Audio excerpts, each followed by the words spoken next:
n'y a pas de concentration, il n'y a pas de méditation sans concentration. Il n'y a pas de concentration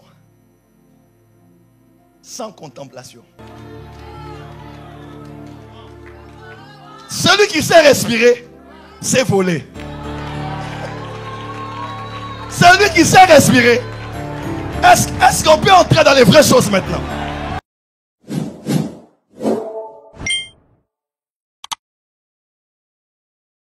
Une impression prophétique. Dis avec moi, impression prophétique. Plus fort, impression prophétique. Plus fort, impression prophétique. Qu'on appelle aussi la vision de la tête, la vision mentale. Des fois, ce n'est pas très clair, mais ça peut être compris par la maturité de l'interprétation. Est-ce qu'on peut lire un verset? Évangéliste Myriam, prenez le micro. Daniel 7, verset 15. Daniel 7, verset 15. Moi, Daniel, j'eus l'esprit troublé au-dedans de moi, et les visions de ma tête m'effrayèrent. Et les visions de ma tête m'effrayaient. Dis avec moi, les visions de la tête. Les visions de la tête. Les visions mentales. Les visions mentales. Dis encore les visions de la tête. Les visions de la tête. Daniel dit, il eut l'esprit troublé. Pourquoi? Parce que les visions de la tête, il dit, et les visions de ma tête m'effrayèrent. Écoutez-moi, la première dimension des visions, c'est ce qu'on appelle les impressions prophétiques. C'est-à-dire, à l'intérieur de toi, tu as comme une image qui n'est pas très claire. En fait, tu ressens quelque chose. Tu es conscient que ça veut dire quelque chose, mais l'image, soit elle est plus ou moins claire, soit elle devient de plus en plus claire lorsqu'elle grandit en toi. Elle vient de différentes manières. Premièrement, je vous donne un exemple. Lorsque tu commences à intercéder, j'intercède pour Mike. Seigneur, je prie pour Mike et pour sa femme. Pendant que tu pries. Pendant que tu pries là, tu sens que dans tes paroles, tu es orienté d'une certaine manière en priant pour un de ses enfants. Il y a une image qui commence à se former en toi. C'est l'impression prophétique. Voilà pourquoi on ne peut pas dire aux chrétiens que les histoires des imaginations sont les histoires du New Age. C'est Dieu qui a mis la capacité d'imaginer en toi. L'imagination est une usine, non seulement pour la créativité, mais l'imagination est une usine aussi pour la foi. Car il est écrit dans Jacques 1 que celui qui doute, qui n'imagine pas qu'il recevra quelque chose de la part de Dieu. Si quelqu'un doute et qu'il n'imagine pas, est celui qui croit, qu'il imagine. Parce qu'un des langages de la foi, c'est aussi l'imagination. En anglais, c'est imagination. Image in. Image in. L'image à l'intérieur. C'est une expression de la foi. C'est une expression de la créativité. Le passé se trouve dans la mémoire, mais le futur se tient dans l'imagination. Oh, tu n'as pas dit amen là où tu es. Le passé se trouve dans ta mémoire, mais ton futur peut être créé dans ton imagination. Les prophètes peuvent le savoir. Des fois, ça m'est déjà arrivé, je viens au culte, je dis, je prophétiserai pour quelqu'un aujourd'hui qui s'appelle tel, qui a un enfant qui s'appelle tel, dont le papa s'appelle tel. À la maison, je crée ça. Je viens à l'église et je trouve la personne qui est là, exactement comme j'ai... L'imagination est une des parties que Dieu a laissées dans l'homme, même après la chute. L'homme peut imaginer, avoir des images et il crée quelque chose. Marc 11, verset 22, 21, 22, 23. Tout ce que vous demanderez en priant, croyez que vous l'avez reçu et vous le verrez s'accomplir. En grec, on dit, voyez que vous l'avez reçu et vous le verrez s'accomplir. Il faut voir 2 fois avant de recevoir. Il faut voir à l'intérieur pour voir à l'extérieur. Est-ce que j'ai parlé à quelqu'un qui est ici? Est-ce que quelqu'un voit à l'intérieur 2025 comment ça sera? Si tu peux voir 2025 à l'intérieur, tu la verras à l'extérieur. Les impressions prophétiques viennent comme ça. Des fois, c'est comme une image, mais c'est au fait Dieu, c'est le divin. C'est le monde spirituel, c'est le Saint-Esprit qui crée cette image en toi. Des fois, elle n'est pas très claire, mais c'est vraiment Dieu qui te parle. Et moi, tu crois que c'est dans ta tête. Quelqu'un te dira, c'est seulement dans ta tête. Dis-le oui. Daniel aussi a dit, les visions de... Nous qui travaillons dans le prophétique, les visions de la tête, c'est aussi ce que l'on voit beaucoup. quand on entre dans le domaine qu'on appelle la méditation. Daddy prie pour moi, j'ai tel souci. Je ne sais pas te dire tout le problème. Ma fille, ne dit pas tout. Je vais prier et j'entre dans ma chambre. Je ferme la porte et je parle au Dieu qui est dans le lieu secret. Il y a 2 dieux que l'on découvre. Le premier Dieu, c'est le Père qui est dans les cieux. Le deuxième Dieu, c'est le Père qui est dans le lieu secret.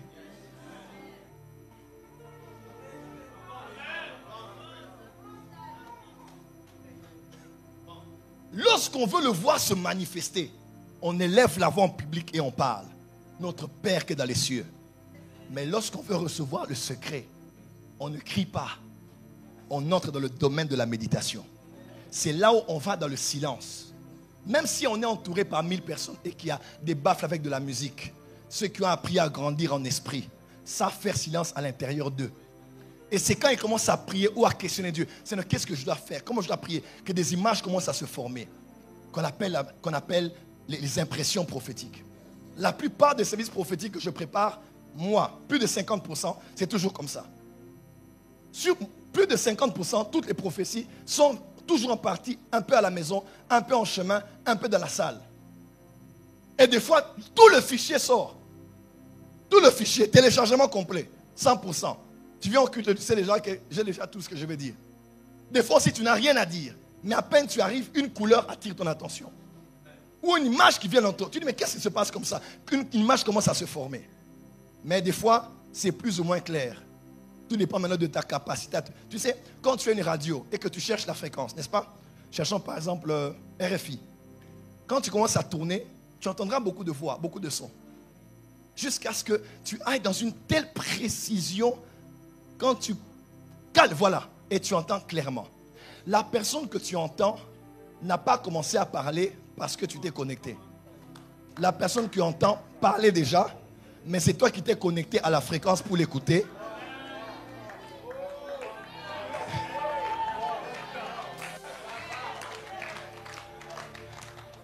Ici, dans l'atmosphère, il y a des sons et des images. Vous le savez? Quand tu branches un récepteur, tu élèves l'antenne, il te suffit de te connecter et tu entendras ce que les gens sont en train de dire et tu verras les images qui sont en train d'être projetées. Dans l'atmosphère ici, il y a des visions. Tout dépend de ta capacité à te concentrer. Il n'y a pas de concentration, il n'y a pas de méditation sans concentration. Il n'y a pas de concentration sans contemplation.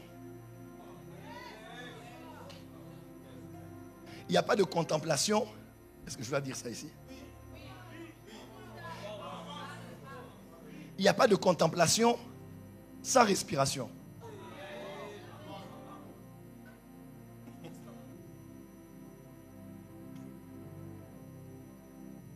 Ne peut méditer que celui qui sait respirer. Nos pensées sont comme des singes. Il est compliqué de prendre toutes les pensées et de les emmener en Christ, en Dieu. Dans un nom de Dieu, un attribut de Dieu, une nature de Dieu, dans quelque chose de Dieu. C'est difficile. L'homme a entre 60 000 et 70 000 pensées par jour. Comment faire silence et mener toutes mes pensées sur Dieu, sur un service, sur quelqu'un sur que je vais prier? Des fois, quand ça passe un peu dans tous les sens, la seule manière de te calmer, c'est de respirer. Est-ce que je peux dire les choses des grands ici? Bien. Maintenant, on est entré dans une autre zone. Il y a des choses secrètes qui doivent sortir. Dis amen bien. Viens, va par la porte, va à la porte. Va à la porte.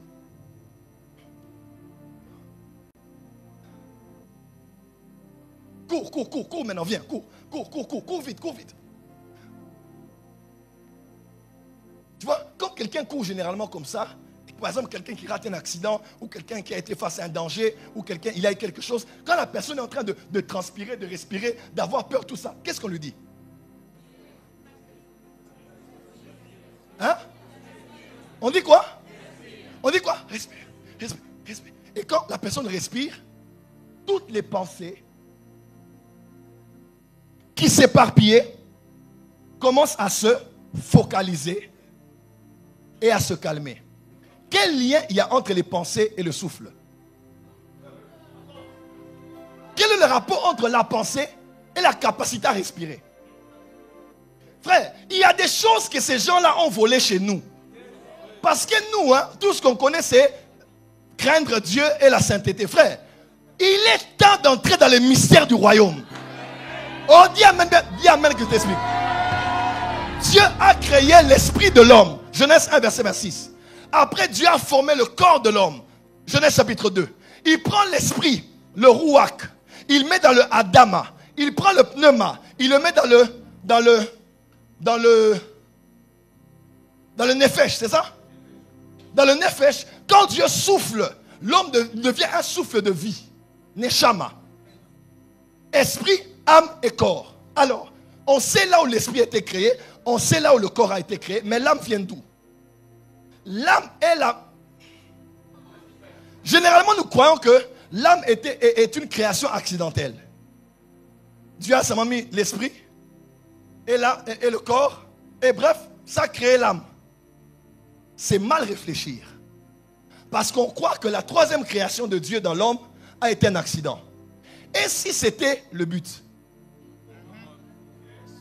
Et si le but de Dieu c'était, je vais arriver à créer l'âme. Oh. Et pour que j'en arrive à l'âme, je dois mixer l'esprit et le corps. Nous ne sommes pas les gagnants d'esprit. Nous sommes les gagneurs d'âme. Ce qui continue après la mort, c'est l'immortalité de l'âme.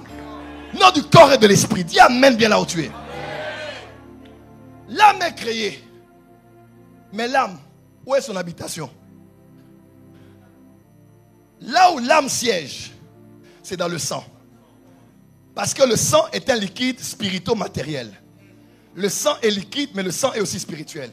Parce que le sang est liquide que je vois, le sang aussi, il y a l'âme dans le sang que je ne vois pas. Mais, pour que ce sang circule dans tout le corps, par le canal du cœur qui pompe le sang, il faut quoi essentiellement? L'oxygène. Le cœur est à côté et les poumons sont ici. Pourquoi les poumons ont la forme des ailes?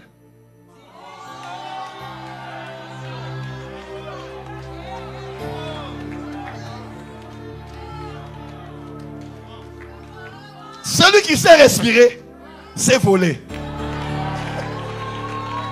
Celui qui sait respirer. Est-ce qu'on peut entrer dans les vraies choses maintenant?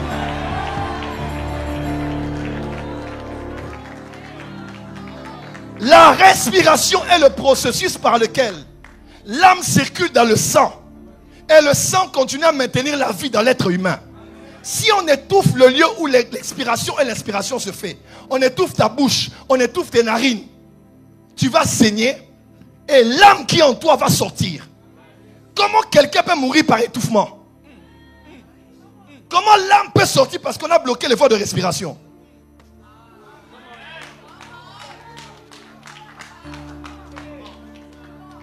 Prophète, qu'est-ce que tu veux nous dire?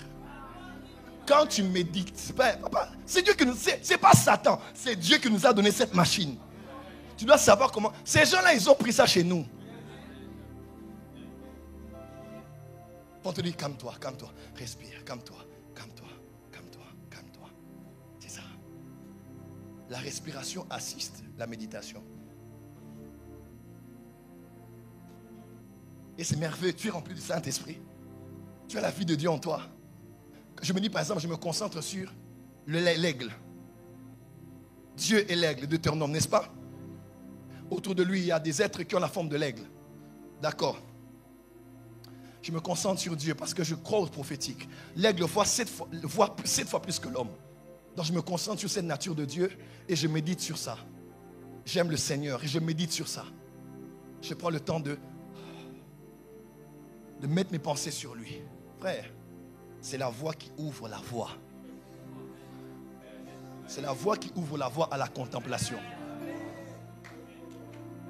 Méditer, c'est un peu réfléchir sur le sens vague. Se concentrer, c'est ramener tout à un seul objectif. La méditation aussi comprend tout ça, par définition claire. Tout ce que je explique là, c'est la méditation. Et après, maintenant, la contemplation, ça veut dire, lève-toi mon fils. Je te vois, mais pour te contempler, je m'approche. Je vois maintenant tous les détails.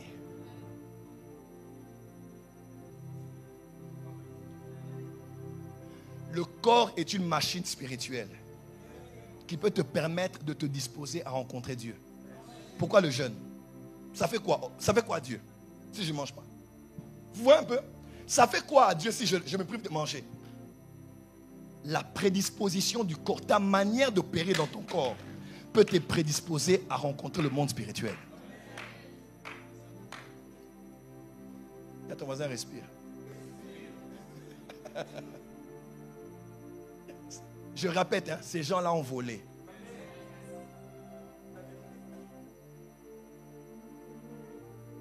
Il y a un calme quand tu gères ta respiration. Tu as déjà remarqué ça? Tu peux être troublé comment, mais quand tu... D'accord. Tu as envie d'aller au petit coin, tu sais, hein? Quand tu es à quelques minutes de la maison, là, plus tu avances, plus ça augmente. Tu dis, Seigneur, je veux faire ça sur les vêtements aujourd'hui. Mais quand tu le dis, oh, calme-toi, Joe, calme-toi. Tu vas maîtriser ça. Le corps est le temple du Saint-Esprit. Tout ce que Dieu a fait a un sens. Certains ont compris, mais d'autres jusqu'aujourd'hui attribuent tout à Satan parce qu'ils n'ont rien compris. Jésus expira et il dit, je te remets mon esprit. Quel est le lien entre ce que quelqu'un a et la vie qui sort de lui? Quel est le lien entre ce que quelqu'un fait, comme il a fait son dernier soupir, avant de mourir, elle a fait et le chamaï est sorti.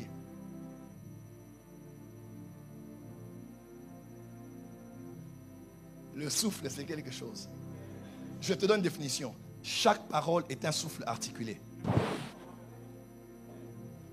Quand tu parles, tu as soufflé et tu as articulé ce que tu as soufflé.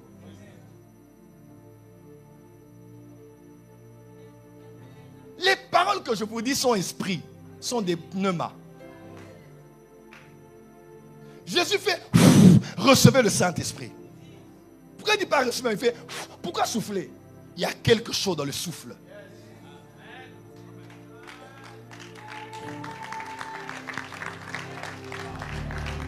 J'ai fermé la porte. Vous avez compris, hein? J'ai fermé. Dites avance prophète. Ne vous en faites pas. Votre place est où? Acclame, on avance.